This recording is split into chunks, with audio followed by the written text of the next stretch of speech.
Alrighty, welcome back everyone. We just talked about a little betting trend that is forming around the 2025 National Championship game. But now let's jump into some spring games that are going to be going on tomorrow, April 6th. There are a couple of teams that are in action that you are definitely going to want to tune into.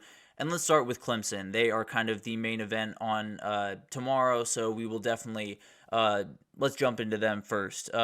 First of all, let's get into storylines, and then we'll get into kind of things that I'm watching in particular.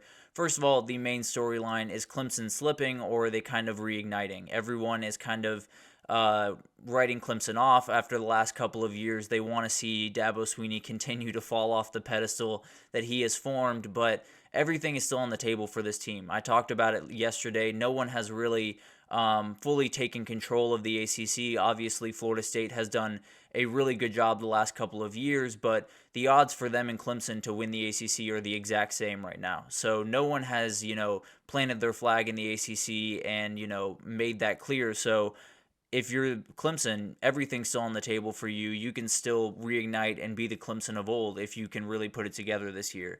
Another thing that everyone's going to be watching is Cade Klubnik. Can he show up the way he didn't really a year ago? He had some flashes that were really incredible, didn't necessarily play with the consistency that you would want from your quarterback. Him and Garrett Riley still kind of finding that groove as a duo. So I think if he can hit his stride, this team is very, very interesting. And then finally, they're losing some big-time players on the defensive side of the ball. Who's going to be the people to step up? There are definitely some experienced guys that I fully expect to step up, but some younger guys are absolutely going to have to be big-time players for this team. And then things I'm watching, first of all, is Cade Klubnik the guy? We just talked about it. Does he have a go-to guy is another thing that I'm watching. And how good does that wide receiver room look overall? I think there's tons of ability in that room. There's always going to be with Clemson's recruiting ability, but someone like Bryant Wesco, a freshman that has kind of emerged throughout spring camp, is someone definitely to watch. Not sure if he's going to be wide receiver one necessarily, but he's definitely in that running, and they would take anyone to be that wide receiver one right now. So I'll be watching if Cade Klubnik has a guy that he keeps looking to, that he keeps going to the side of the field of, just because maybe that's the guy that is going to end up making all these plays for Clemson down the stretch. Another thing that I'm really watching is without Will Shipley, they need a difference maker at running back. That's the way that Clemson's offense works. If you don't have that difference maker at running back, things get a little bit sketchy pretty quickly. So I like Phil Maffa. He is not Will Shipley. He does not have the receiving ability. He does not quite have the shiftiness that Will Shipley does. Someone else is going to need to step up. And now Phil Maffa is plenty capable. He is going to be the starting running back.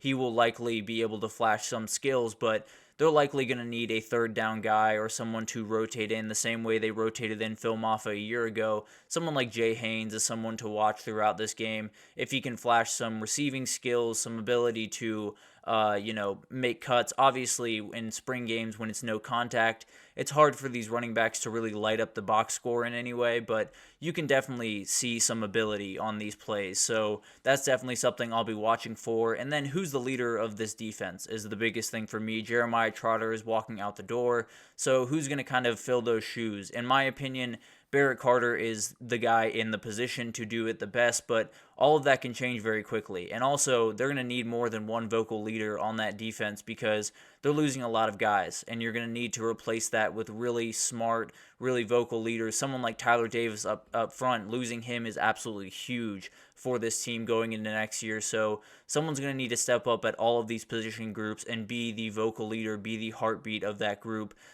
because this defense absolutely needs them. So that's going to be a huge thing to watch. And talking about this defense, the back end has been pretty much gutted this past offseason. Andrew Makuba found his way to Texas. Toriano Pride Jr. found his way to Missouri in the portal. And then Nate Wiggins is off to the NFL. So you're losing a ton of guys. You're going to need younger guys to step up. They still have not dipped their toe into the transfer portal waters. Now, it's possible they could in the spring one, but Dabo Swinney has shown no indication that he wants to get involved in the portal. So I'm going to hold off on that. I think they held one visit for one kid earlier in the season, but that was about it.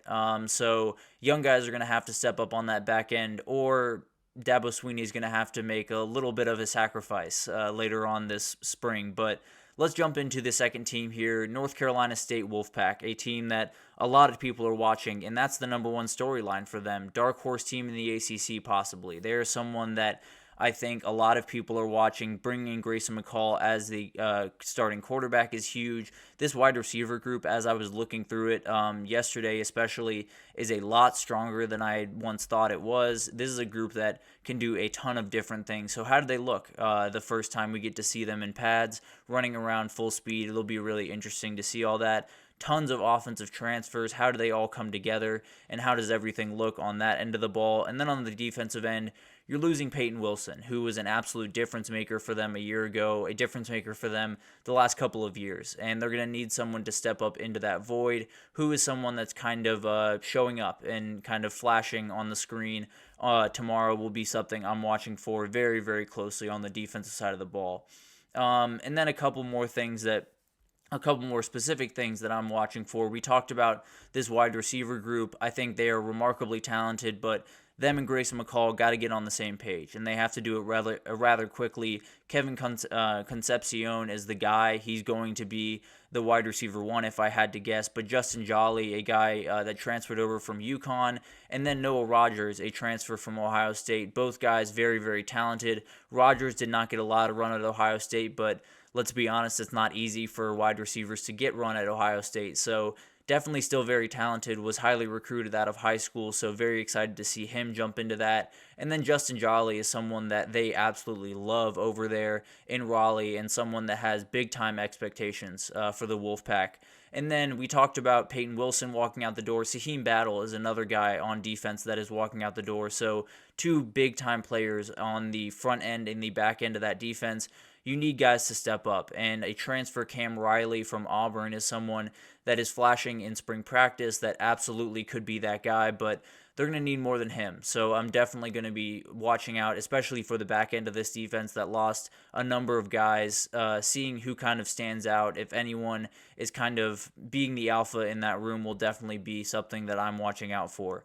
And then let's get to Auburn, the last team that we'll fully break down, and then we have a little nugget on a team at the end here. But the storylines for this team is, let's ruin the fun for everyone else in the SEC. I don't think there's anyone out there necessarily that thinks Auburn can win a national title. I don't know if there's anyone out there that necessarily thinks they can win the SEC. But I know for a fact they're a team that can compete with a lot of teams in the SEC. And I know they're a team that can throw the wrench into some team season or a lot of team seasons. So I think that's one of the big things for them. The talent on this team is really good. It is Auburn, so the talent is going to be really solid. But I think there's a ability on this team that has not been there in past years. And obviously, Hugh Freeze being at the helm of that offense really helps some of these upsets happen a little bit easier. But another thing to watch is Peyton Thorne going to hit another level? He just has to if they're going to be a better team than they were a year ago. He played good football in some games, not so good football in other games. He needs to be really consistent. He needs to be the leader that they brought him in there to be. So he's definitely something I'm watching very closely. And then can the defense take a step forward despite losing some big-time players? I think there's definitely some worry around this defense, especially with all the remarkable offenses across the SEC.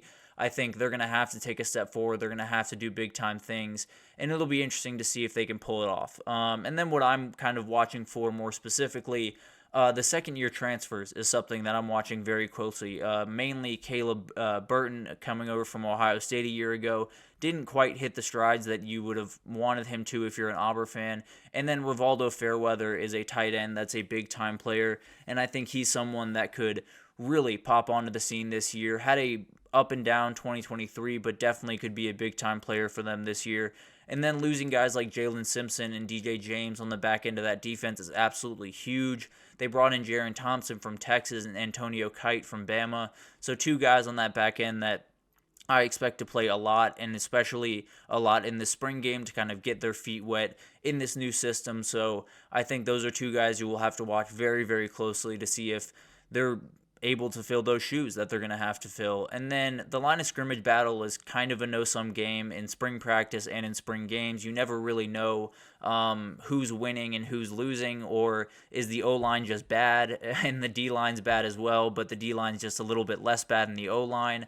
It's always tough to gauge what these two lines will look like when it comes to actual fall games, but you get to see some guys stand out for sure. You'll be able to see some pass rushers stand out, which they absolutely need, and then which O-linemen are really, really stout, which is another thing they absolutely need. So I think Auburn is in a position where, yeah, you won't be able to tell exactly what the O-line will look like or exactly what the D-line will look like after this game, but you'll at least be able to get an idea of who the difference makers are going to be on both sides of those balls. So I think that's a really interesting one. Auburn is one of those teams that I'm watching incredibly closely because the floor and ceiling on this team are just miles apart. So I'm very interested to see what they can put together, because Hugh Freeze is really good at putting together a good team out of essentially thin air.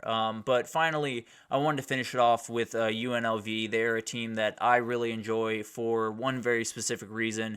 They run a very weird offense, which is something, if you want me to watch, then run a weird offense and I am tuning in. But they run what they call a go-go offense, and it's kind of a multi-running back offense that leads to a lot of weird play designs, a lot of weird sets. So if you want to see some weird offense, tune in tomorrow to the UNLV game. They went to the Mountain West Championship a year ago, and they're continuing to try to build off that. And then one guy on the staff that absolutely will be a head coach this time next year is Brennan Marion, the OC. He is someone that has been a fast riser in this industry, came from Texas as the wide receiver coach to UNLV as the OC, and he's someone that has just impressed everywhere he's been. I think he will be all over athletic directors' minds around the country next year, and he's someone that if you see him on the sideline and in an SEC or a Big Ten position next year, do not be surprised, because this dude scores points and he scores a lot of them very quickly. So very excited to watch this game, very excited to see how they can kind of build off last year, and they're losing Jaden Maiava, their starting quarterback from a year ago. So who can kind of step into that role, and are they ready to roll is the big question. So tons to watch in those spring games. I always love this time of year because you get to talk yourself into pretty much anything when you talk about your team. You get to tell yourself that they're the best team in the country and they're going to win a national title. And it might not be true, but at the end of the day, you won't know for quite some time now. So this is a great time of year. I love spring games, and they're really starting to heat up starting this week, and the next couple of weeks especially are absolutely off the wall. So but that'll do it for this edition of the GSMC College Football Podcast presented by the GSMC Sports Network. Your support means a lot to us, so please remember to subscribe to the show, leave a positive review. It does make a huge difference to us. Also, we invite you to follow us on Facebook, Twitter, TikTok, Instagram, all of the social pages for all the content and updates. We have so much stuff going on every single day, so many people doing incredible work across every sport you could possibly think of. So if you need anything in the world of sports, we have you covered. But thank you once again for listening, and I will see you guys Monday.